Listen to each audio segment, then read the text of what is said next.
こんにちは、理事長です。今回はですね、ちょっとジャンクネタについて、ご紹介していこうかなと思います。紹介するのは、2作ちょっと紹介してみようと思います。まず1つ目はですね、こちらですね、山田明宏さんの、紅色魔術探偵団というこちらも漫画ですね。学研ノーラコミックスデラックスというところから出しているものを私の方は持っています。こちらはですね、1989年の8月に初版になっている漫画ですね。この本はですね、学研の方から出されているんですけれども、これの他にですね、新装版として1999年に、日本エディターズさんからそして、2016年にですね、幻冬舎コミックスさんというところから同じ作品が出ています。ちなみにですね、この漫画を描いている山田明宏さんという方なんですけれども、もちろん漫画家で、イラストレーターでもあるんですが、クトゥル神話に、造形の深いといいますか、クトゥル神話ファンの方だと、こちらの本を持っている方多いかなと思います。精神者さんから出ている、クトゥールという、文庫の、シリーズなんですけれども、こちらのですね、表紙のイラストレーターですね、表紙を描いているイラストレーターさんが、この山田明宏さんですね。この紅色魔術探偵団という漫画はですね、小悪魔と、マッドサイエンティストであるドクター・フーと、その助手の、美少女、リカという3人が、やっている探偵者の話です。この小悪魔っていうのは、悪魔なんですけれども、このマッドサイエンティストにですね、騙されて、契約させられて、3人で、探偵者をやっているという探偵のお話です。で、この本の中にはですね、全部で、8話、収録されているんですけども、その中のですね、第4話目にですね、怪奇骨董音楽箱という作品が入っているんですけれども、そちら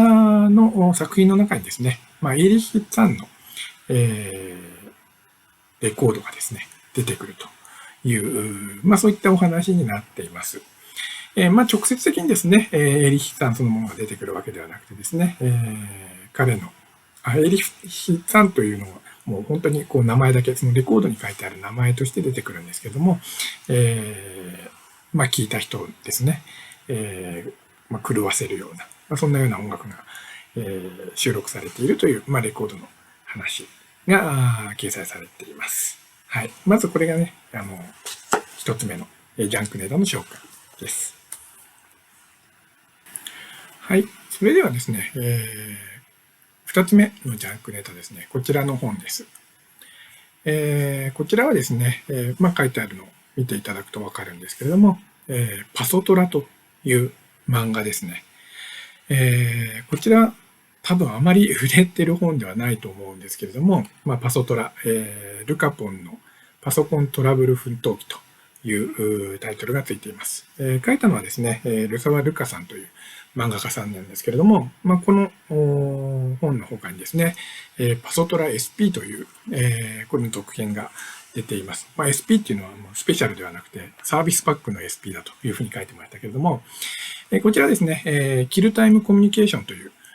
出版社から2001年の11月に、初版が出されています。で、このパソトラってどういう意味かというとですね、実はパソコンのトラブルの、漫画なんですね。昔ですね、PCDIY というパソコンの自作の雑誌が出ていまして、そちらの雑誌にですね、1999年の2月から2001年の9月まで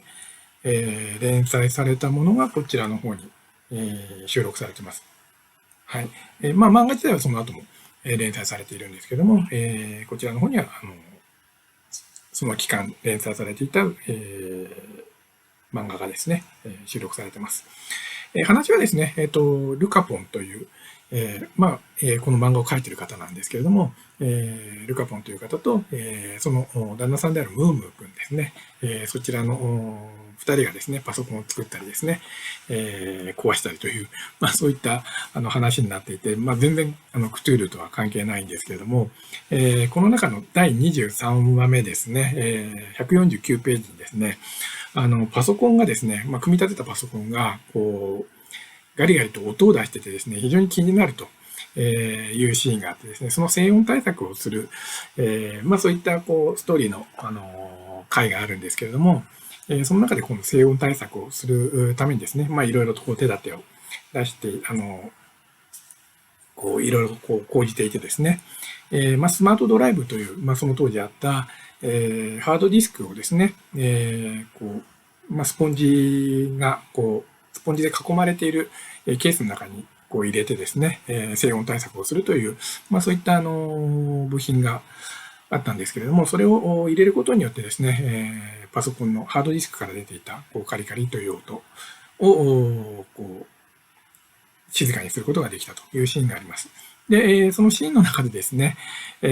こうして、スマートドライブ、スマートドライブという部品なんですけれども、こうしてスマートドライブのおかげで、ルカポンの小気度は保たれた。クトゥルフの呼び声っていうふうに書いてある、シーンが、一コマありまして、このページの下にですね、そのクトゥルフの呼び声ですね、の説明が、こういうふうに見えないか。この辺ですね、ちらっと、説明書きがいろいろ書いてある本なんですけれども、そのクトゥルフの呼び声、テ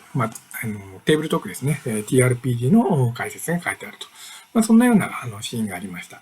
ジャンクネタ、いろいろとこう、インターネットの中で調べてもですね、このパソトラについてはですね、あまり書いてある、こう、記憶がなかったので、この、YouTube の中でちょっとだけ紹介してみました。